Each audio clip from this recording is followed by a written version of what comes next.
یہ ایک ایسی افسانوی کتاب ہے جو ادبی دنیا کے اندر کافی مقبول و مشہور ہوئی۔ ان کی دوسری کتاب نفسیاتی زاویے ایک نفسیاتی مضامین کا مجموعہ ہے۔ زخم کے پھول یہ تیسرا ہے، ایک شعری مجموعہ ہے۔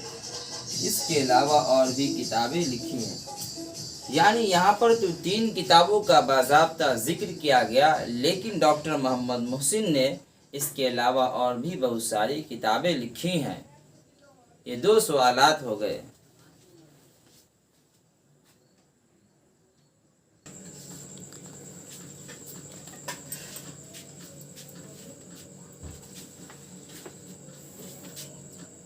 مختصر سوالات کا یہ تیسرا سوال، محمود کے کردار پر 5 جملے لکھیے۔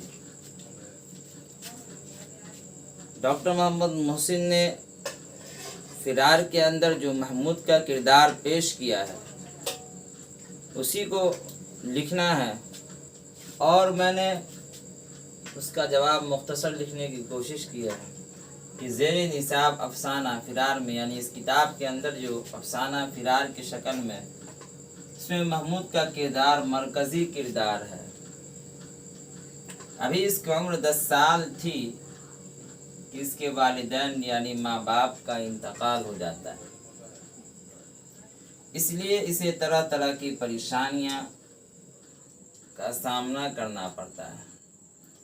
جتنی زیادہ ٹھوکر کھاتا ہے محمود، اتنا ہی مستقل مزاج بنتا چلا جاتا ہے۔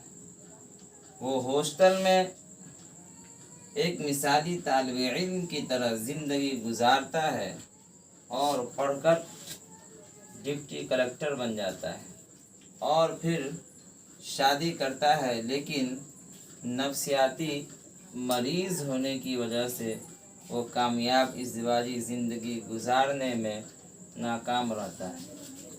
ان تمام کا خلاصہ یہ ہے کہ محمود کا جب بچپنا ہی ہوتا ہے تو اس کے والدین کا انتقال ہو جاتا ہے، اور اس کے بعد اس کے نانیہال والے اس کی پرورش و پرداخت کرتے ہیں، اور وہیں سے وہ تعلیم کا سلسلہ آغاز کرتا ہے۔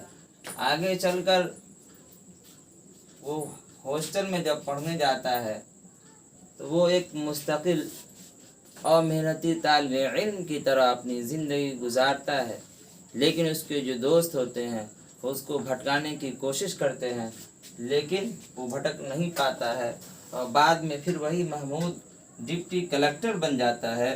اور پھر ایک وقت ایسا بھی آتا ہے وہ شادی تو کرتا ہے، لیکن نفسیاتی مریض ہونے کی وجہ سے، یعنی اپنے بچپنے کے اندر جو ماں کی سخت کلامی باپ کے تئیں جو کی جاتی تھی، جب اس کے سامنے آتا ہے، اور پھر وہ دوسری طرف اپنی شادی کرنے کے بعد یہ تمام تر چیزیں جب اس کے سامنے آتی ہے تو وہ کامیاب ازدواجی زندگی گزارنے میں ناکام رہتا ہے۔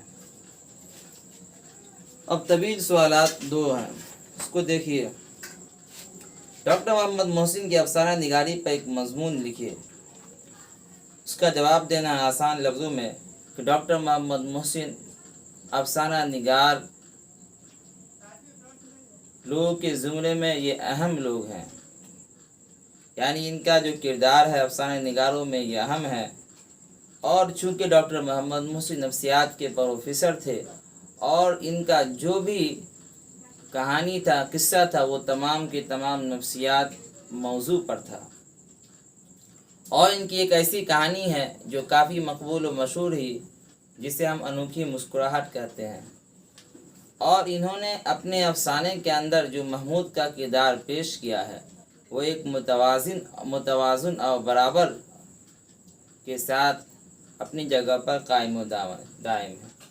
خلاصہ کلام یہ ہے کہ محمود کے کردار کو جو ڈاکٹر محمد محسن نے پیش کیا ہے ایک اچھوتے انداز میں پیش کرنے کی کوشش کی ہے۔ دوسرا، افسانہ فرار کا مرکزی خیال بیان کیجیے۔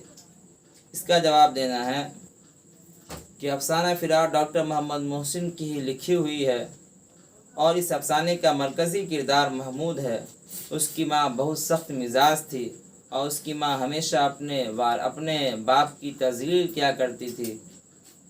چنانچہ بچپن ہی سے محمود اپنی ماں کی سخت کلامی کی وجہ سے اور والدین پہ بے جا حکمرانی کی وجہ سے وہ عورتوں سے دور رہنے کی کوشش کرتا ہے، اور پھر جب وہ پڑھنے کے لیے جاتا ہے تو وہ ایک مثالی طالب علم کی طرح اپنی زندگی گزارتا ہے، یعنی خوب محنت کے ساتھ پڑھتا ہے اور پھر بعد میں ڈپٹی کلکٹر بن جاتا ہے۔ پھر جب شادی ہوتی ہے تو نفسیاتی مریض ہونے کی وجہ سے وہ شادی کو نامکمل کرتا ہے۔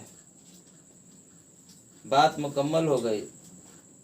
اب شروع کے اندر جو مختصر ترین سوالات بتایا گیا تھا، اس کے اندر وہ اہم ہے اور اسے یاد کرنا نہایت ضروری ہے۔ ڈاکٹر محمد محسن کے متعلق جو بھی باتیں ہیں، خواہ وہ پڑھنے کے متعلق ہو یا اسی طریقے سے ان کی پیدائش کے متعلق، اور انہوں نے میٹرک کا امتحان کب پاس کیا اور بی اے کب کیا، اور نفسیات میں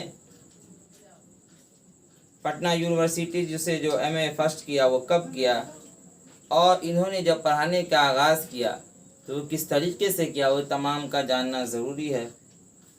اور جب یہ تمام کے تمام چیزیں جان لیں گے تو ہمارے لیے امتحان کے سوالات کا جواب دینا آسان ہو جائے گا۔ انشاءاللہ کل اس کا اگلا چیپٹر ہوگا۔ فقط والسلام۔